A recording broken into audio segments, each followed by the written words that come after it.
Dr. Eric Helms came up with this pyramid.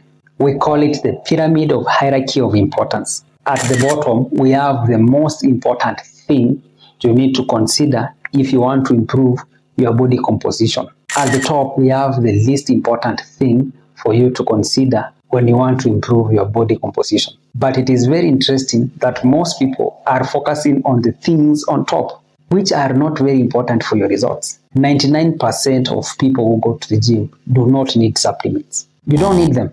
Actually, the word supplements means supplementing. Supplements are there to supplement. They do not play a very important role. It is like building a house. When you are building a house, you need to focus on the basics. Then when you're done with the house, supplementing is like painting the house. With or without it, the house is great. The same thing applies to baking cakes. To bake a good cake, you need to focus on the basic ingredients: eggs, flour, and the rest. These are the basics. Then, when you're done with the cake, the icing on the top is an equivalent of supplementing. Do not focus on things that do not matter.